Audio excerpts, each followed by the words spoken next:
All right, this is part 2 in the fundamental series on cryptocurrency trading. This is trading advice for beginners.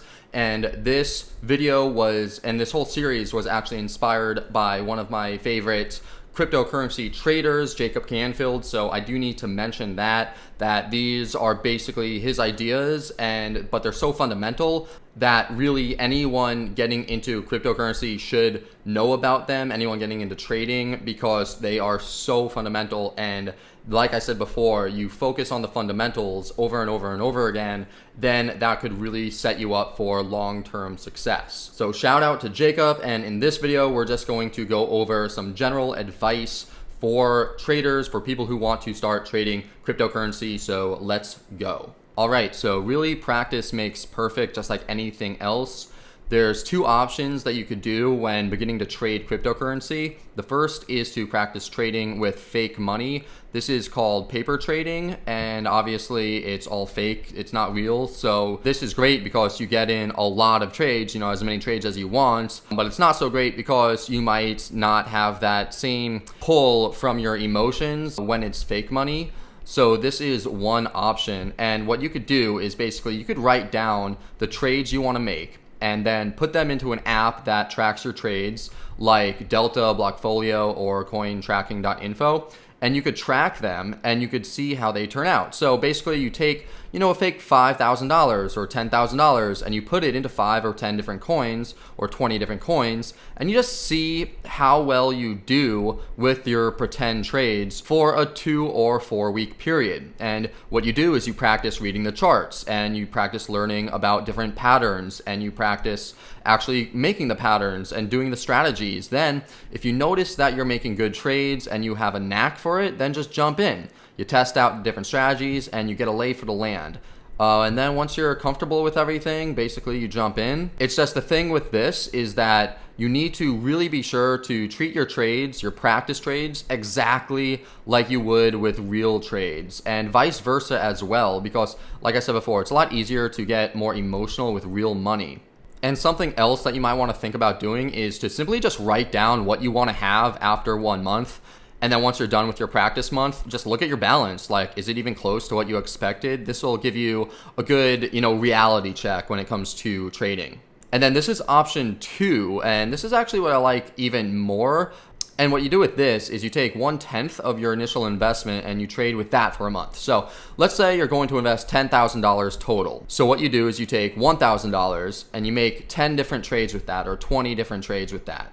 And you would track everything you do in either Delta, Blockfolio, or cointracking.info. And then after a month goes by, you could decide if you want to put the rest of your money into trading and increase your position sizes. So this means that if you had $10,000 that you wanted to start out with, you would trade with $1,000 for a month and get used to everything. You would put $50 or $100 into each trade. Then after a month, if it's for you, you'll put your $10,000 in and increase your position sizes to $500 to $1,000 per trade. And you would be using the same exact strategies you used when trading the smaller amount. Because remember, it's about the strategy, not the emotion. And the good thing about this is that you'd just be making small trades at first, and then you'd learn the ins and the outs and how the exchanges work and how TradingView and Coinigy works and everything like that. And your main goal in this beginning stage is to gain experience and learn how to manage your emotions. And the reason you want to do this is because this will help you outlast other traders and help to make consistent profits over the long term. So what you want to do is you want to avoid pump and dump crap coins. And we'll talk about this in the next section, but don't try to make a quick buck, just by putting your money into scams and coins without any good tech or any good teams. You don't want to join the pump and dump groups or anything like that. You want to invest in the majors because they will continue to go up. And the reason they continue to go up is because they're the backbone of the crypto market. Like, everything sort of depends on Bitcoin, and a lot of dApps depend on Ethereum. And then it's most likely that the top 50 coins are going to be around for the next 6 months, 1 year, and they're not really going to be going anywhere because they have good teams and a lot of profit, and a lot of people will be putting money into them. But you never really know with crypto, so obviously you gotta do some research with that. But still, that is a good option.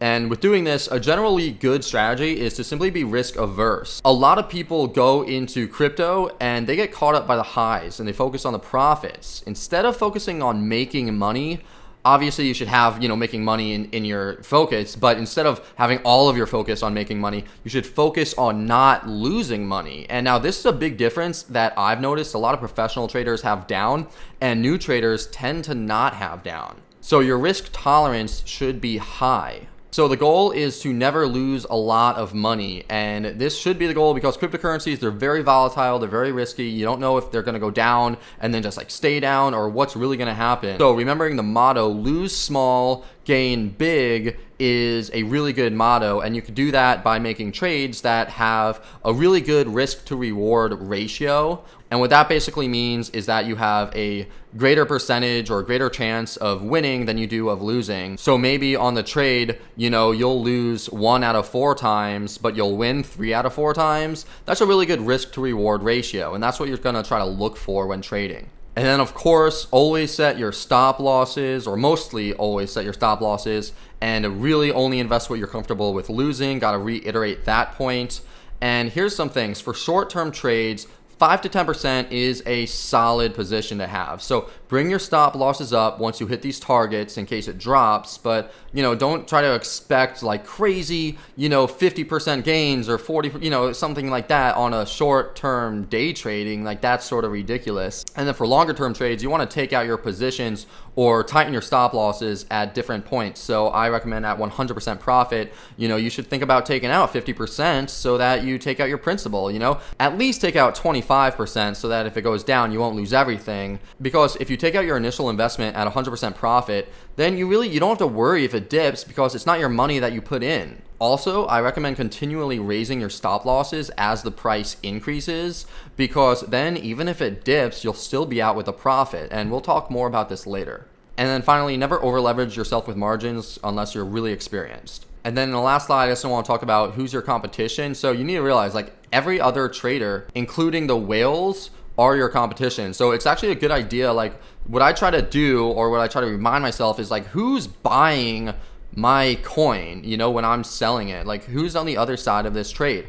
And the more times I could put my mindset into being like a institutional investor, like the really smart money, the old money, that's when I want to do my trades. I don't want to be the dumb money that's just looking for a quick profit.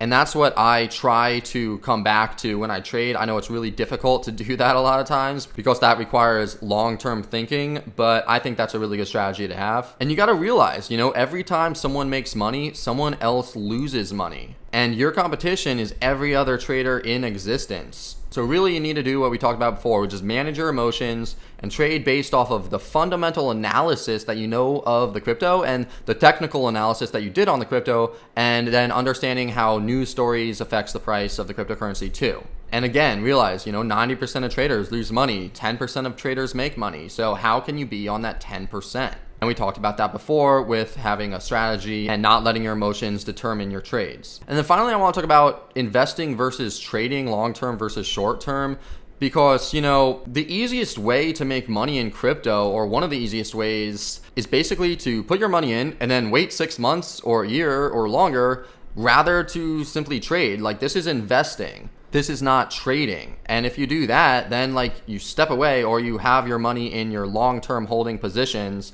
That might be a great option. That might be just what you need to do instead of actually trading. Or you could do long swing trades that span the course of weeks and months, and that's also a really good opportunity and a really good strategy. And it's a great way to make a lot of money without actually stressing all the time. Because I know day trading, it's very popular and it's exciting and everyone wants to do it, but unless you know what you're doing, you can end up losing a lot of your money when you would have gained it if you would have just gotten in at the right time and then held. Now, of course, this isn't financial advice. I'm not a financial advisor. You should do whatever your financial advisor tells you to do, your professional, consultant. But these are just things that I have learned along the way. And then the last thing I guess I want to say is trading in a bear market versus a bull market. Obviously, it's a lot easier to trade in a bull market when everything is going up, because your trades just obviously make money. But In a bear market, trading, especially day trading, that could be a very emotionally draining thing. And it could also drain your bank account if you don't know what you're doing. So at this point, I don't even know if I advise trading in a bear market. Like, that's why I like doing, the practice trades at first, or trading with